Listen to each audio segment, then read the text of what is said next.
네, 민주당이 어제 중앙위원회를 열어서 1인 1표제를 통과를 시켰습니다. 조국 혁신당과의 합당 문제를 둘러싼 논란은 계속되고 있는데요. 우상호 전 청와대 정무수석 연결하겠습니다. 이런 당내 현안들 어떻게 바라보고 있는지 좀 궁금한데요. 전화로 만나보겠습니다. 나와 계시죠? 네네, 안녕하세요. 오늘 이사하시는 날이라면서요. 네, 지금 이삿짐 싸고 있습니다. 네. 지금 저희가 좀 민폐를 끼쳤네요. 그러면 아닙니다. 이사 잘하시기 바랍니다. 네네. 강원도로 가시는 거죠? 네, 춘천으로 지금 이제 이사합니다. 이제 강원지사 출마 때문에 이제 이사하는 거 이렇게 이해를 하면 되는 거죠? 네, 그렇습니다. 네. 이광재 전 강원지사가 불출마 선언했던데 혹시 그 수석님하고 좀 사전에 좀 상의나 대화가 좀 있었던 겁니까? 네, 한 두어 번 따로 만났었고요. 네. 여러 가지 깊은 얘기를 나눴었고, 또 결정한 당일날 네. 전화도 주시고 문자도 보내주시고 해서 네. 사전의 내용을 알고 있었습니다. 어쨌든 참 쉽지 않은 결단인데, 예. 그렇게 양보해 주신 이광재 전 지사님 뜻을 잘 새겨서 예.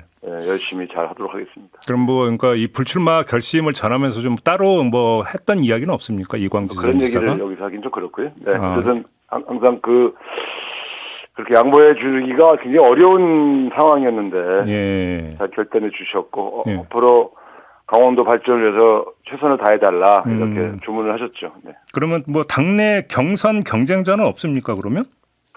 현재로서는 아직은 그렇게 그 의사를 밝히신 분은 아직은 없습니다. 그래요? 아무튼 이제 그러면 만약에 그 공천을 받는다라고 한다면 이제 도전자 입장에서 김진태 현 지사하고 이제 그 겨룰 가능성이 좀 높다고 봐야 될 것 같은데 상대 네네. 김진태 지사는 어떻게 평가를 했어요? 글쎄, 뭐, 오늘 드릴 말씀은, 이삿날 드릴 말씀은 아닌 것 같아서.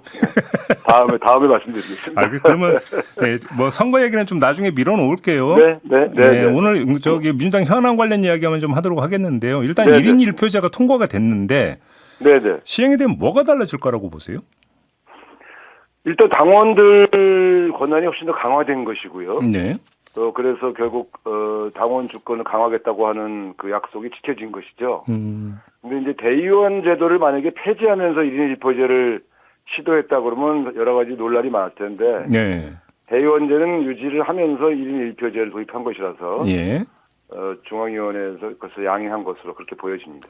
정청래 대표는 당내 개파를 해체할 것이다 이렇게 이야기를 했던데 이게 개파 해체로 연결이 되는 이야기라고 볼 수 있는 겁니까? 글쎄 1인 1표제와 당내 개파 해체는 좀 연결되기는 좀 어려운 것 같아요. 왜냐하면 개파라고 하는 것은 어쨌든 저희가 좋아하는 특정한 지도자를 중심으로 뭉쳐있는 정치 세력을 의미하지 않습니까? 네네네. 그게 1인 1표제하고는 관련이 없죠. 누군가를 좋아해서 뭉쳐있는 모임인데 그게 1인 1표제냐 2인 2표제냐에 따라서 만들어지고 해체되고 하는 게 아니거든요. 네네네. 그거랑 직접적 연관은 없는 내용으로 저는 판단하고 있고요. 뭐 개파라는 게 사실 민주당은 그 국민의힘과 다르게 그렇게 눈에 확 띄도록 이렇게 세력화되어 있는 개파는 없는 것으로 알고 있습니다. 그래요? 근데 정청래 대표 이런 그 생각으로 저 얘기를 한 건가요? 그러니까 이제 보통 이 대위원 같은 경우 표의 등가성이 없을 때는 대위원이 중요를 했고 그래서 대위원을 얼마나 확보하느냐에 따라서 그러니까 자기 세력을 구축을 했다. 근데 이런 이제 관행이 없어진다 이런 차원 얘기인가요? 그거는 한 15년 전 얘기고요. 이제 당원 숫자가 가령 한 5만 10만 될 때는 이제 그리고 당내 주요 선거들 가령 지도부를 뽑는 선거를 대의원들로만 투표를 한 적이 꽤 있었습니다. 네네네. 그럴 때는 대의원 영향이 큰데요. 지금은 전당원 투표를 하지 않습니까? 그렇죠. 그래서 대의원이 등가성이 있냐 없냐의 문제는 당원 주권 강화라는 측면에서는 일리가 있는데 네. 특별히 기득권 세력에 의해서 줄 세우기가 이루어진다는 측면들은 이미 전당원 투표가 진행된 이후에는 사라졌죠. 그래서 당원이 뭐 100만, 200만 되는데 대의원들 뭐 예를 들어 뭐 한 만여 명 되는 대의원들의 영향력이 그렇게 크다고 보기는 어렵죠. 이미 옛날 얘기다 그 얘기 자체가 이런 말씀이세요? 그렇습니다. 네. 근데 또 그러니까 이런 시각이 깔려 있는 것 같습니다. 어떤 시각에 깔려 있냐면 뭐라고 할까요? 대의원의 어떤 생각과 권리당원의 생각이 다르다라는 전제에서 뭐 찬반에 대해서 이 문제를 접근했던 게 좀 있는 것 같은데 이거는 어떻게 보세요? 그래서 그거는 뭐 제가 1인 1표제를 추진하신 분들이 어떤 생각을 하고 있는지를 직접 들은 바가 없어서 예. 내가 김 선생님 말로 이렇게 다 믿고 말씀드리긴 좀 어렵고요. 예. 그렇게 오해하시는 분들도 있을 수 있겠죠. 근데 당원 주권 강화라는 측면에서 당원의 권한을 강화시키는 측면에서 진행된 것이라는 것으로 네. 저는 이해하고 있습니다. 네. 그 지금 합당이 논란이 좀 되고 있는데 이 문제도 결국은 전당원 투표로 풀 것 같은데 이거 그러니까 합당 문제도 결국은 전당원 투표로 풀어야 되는 문제라고 보세요? 전당원 투표를 가긴 가겠죠, 결과적으로. 네. 그러나 어쨌든 당내 구성원들이 다양한 의견을 개진하고 민족 토론을 하면서 네. 즉 수기 과정을 거치면서 결정돼 가는 게 옳죠. 그래서 그런 토론 과정이 생략된 채 그냥 당원 투표로 붙이는 방식으로는 하지 않을 것으로 알고 있습니다. 아, 그래요? 근데 그 수기 네. 과정이라는 게 지금 이제 지방선거가 걸려있기 때문에 전이냐 후가 이제 그러면 좀 문제가 되는 거 아닙니까? 아니, 그러니까 이 합당을 추진한다고 할 때는 결국 선거 전에 합당을 하기 위해서 추진 이야기를 꺼내지 않았겠습니까? 그렇죠, 그렇죠. 그러니까 만약에 선거 이후에 할 거면 지금 꺼낼 이유가 없죠. 그러니까요. 그러니까 그렇다면 지금 이제 활발하게 국회의원들, 지역위원장, 중앙위원, 뭐 당원들 토론을 좀 붙여 나가면 합리적인 안이 도출될 것으로 보여집니다. 그러니까 제가 그래서 이제 이 문제를 제안한 과정에 있어서의 여러 가지 서운함들, 아쉬움들이 있긴 있는데 예. 그 문제를 오래 끄는 것보다는 통합이 바람직하냐 하지 않느냐 한다면 어떤 통합이냐 이런 주제로 넘어갈 단계가 됐다 이렇게 봅니다. 예, 그렇죠, 그렇죠. 이제 그래서 네. 이제 특히나 이제 수기가 지나간 얘기는 이제 그만하는 게 좋습니다. 예, 제가 이제 드린 질문의 취지도 어차피 이게 이제 그 공천 일정이나 이런 걸 생각을 해볼 때 딱 시한이 정해져 있다시피 한데 수기가 충분히 될 수 있는 시간적 여유가 있는지를 한번 여쭤본 거거든요. 어떻게 보세요? 네, 저 시간은 충분하다고 봅니다. 그렇게 보시는 거고. 네, 네. 그러면 일각에서 당내 일각에서 이거 지방선거 이후로 미루자 합당 논의를 이런 주장은 어떻게 평가를 하세요?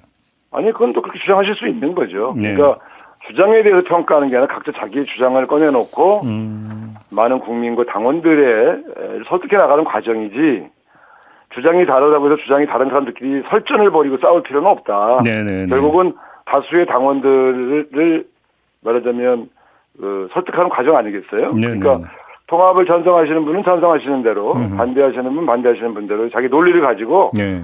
당원들 앞에서 토론을 할 문제지 주장이 다른다고 해서 주장이 다른 사람을 공격하거나 비난하거나 할 이유는 아니라고 봅니다. 그 일전에 그 수석께서 다른 라디오에 나가셔가지고 양당 합당에 대해서 청와대와 조국 대표, 정청래 대표 사이에 공감대가 있었다라는 요지의 말씀을 하신 바가 있어요. 좀 더 풀어서 말씀해 주실 수 있을까요? 말 그대로입니다. 제가 정무수석 시절에 양 대표님들을 만나서 예.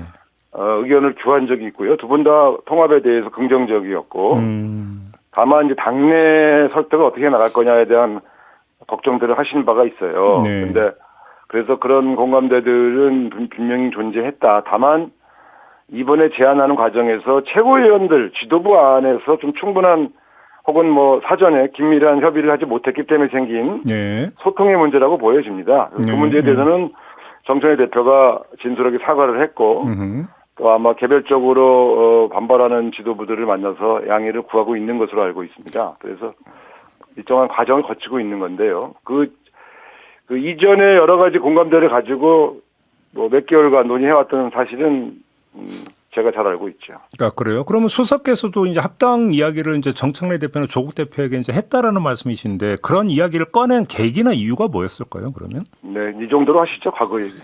앞으로 어떻게 할 건가를 중심으로 말씀드리겠다고 제가 예. 말씀드렸는데, 궁금하시겠지만, 예.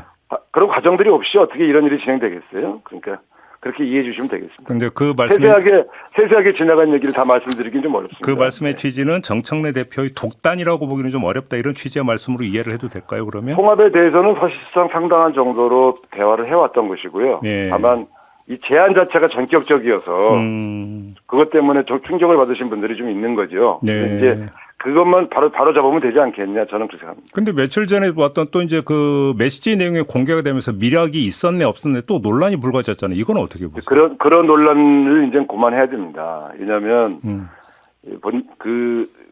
요즘에 구체적인 증거도 없는데 네.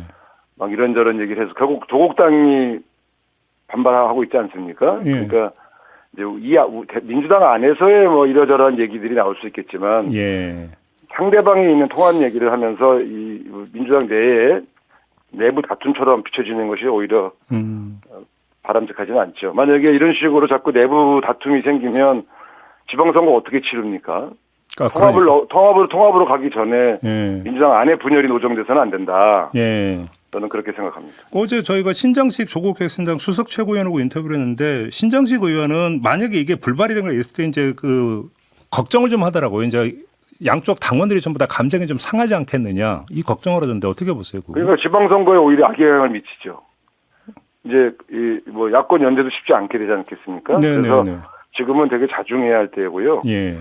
그래서 보다 더 물밑에서 더 깊은 대화들을 많이 나누어서 오해는 풀고 또 차분한 논리로 견해가 다른 분들과 대화하고 네. 결국은 지방선거 승리를 위한 지혜를 모으는 과정인 것이지 않습니까? 그런데 그게 다툼의 형식으로 가지 않도록 잘 관리할 필요가 있습니다. 민주당 일부 인사가 조국 혁신당을 향해서 어떤 이제 그 정책이나 이런 것에 색깔 문제를 거론한 것은 어떻게 평가를 하세요?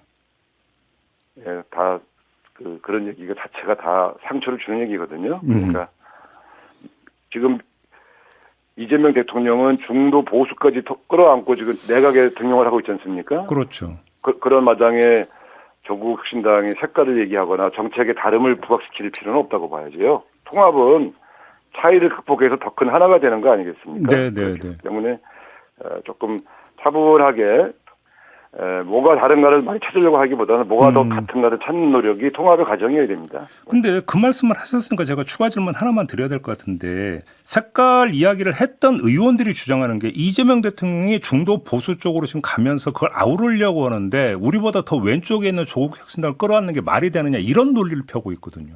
저는 조국 혁신당이 민주당보다 더 왼쪽에 있다고 보지 않고요. 몇 가지 주제에 있어서 더 혁신적이다. 예. 그렇게 평가하는 게 맞고요. 이념 좌표가 다르다 이렇게 보지는 않습니다. 몇 가지 주제에 대해서만 좀 다른 견해를 갖고 있을 뿐이다. 훨씬 더 개혁적인 스탠스를 가지려고 노력하고 해왔죠. 예. 네. 그래서 이제 때로는 조국혁신당이 주장했던 어떤 내용들, 주제들이 또 민주당을 일부 견인했다 이렇게 평가를 받고 있지 않습니까? 그런 측면에서 통합의 시너지가 더 날 것이다 이렇게 봅니다. 자, 정리를 좀 해야 될 것 같은데 지금 우리 수석님과 인터뷰를 진행하는 동안에 제가 이제 받은 느낌은 수석님도 통합이 필요하다는 생각인 것 같다라는 게 이제 제가 받은 느낌인데 이렇게 이 느낌이 맞는 걸까요? 그렇죠. 통합이 필요하다고 생각하고 그것 때문에 양당 대표도 만났고 네. 그리고 쭉 수개월간 논의를 해왔던 거 아니겠습니까? 그래요. 네. 알겠습니다. 실제로 지방선거 때에 통합을 한 상태에서 대응하는 게 더 효과적이냐 아니면 이제 소위 후보 단일화, 후보 연대 방식으로 가는 게 더 효과적이냐 할 때 과거에 검증된 것은 통합이 훨씬 더 승리에 도움이 되는 방식이었다는 것이 검증된 바 있습니다. 마무리하기 전에 이 질문 드리고 끝내겠습니다. 이재명 대통령의 SNS 소통은 어떻게 평가를 하세요?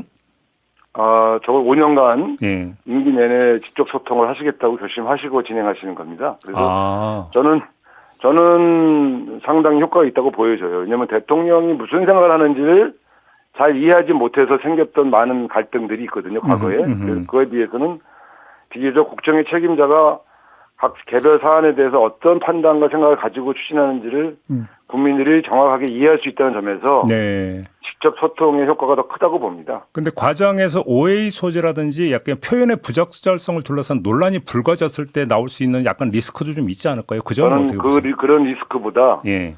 직접 소통의 장점이 훨씬 크다고 보여집니다. 득이 더 훨씬 과거 많다. 윤석열 정권 때는 윤석열 대통령이 도대체 무슨 생각을 하는지 알 수가 없었지 않습니까? 네네네. 또 어떤 활동을 하는지도 알 수가 없었고요. 그런데 선출자, 주권자인 국민들에게 본인의 생각을 잘 얘기하고 국정을 운영하는 것이 저는 더 훨씬 효과적이고 또 바른 태도라고 봅니다. 알겠습니다. 오늘 인터뷰 마무리하고요. 이사 잘하시기 바랍니다. 네, 감사합니다. 네, 고맙습니다. 우상호 전 청와대 정무수석이었습니다.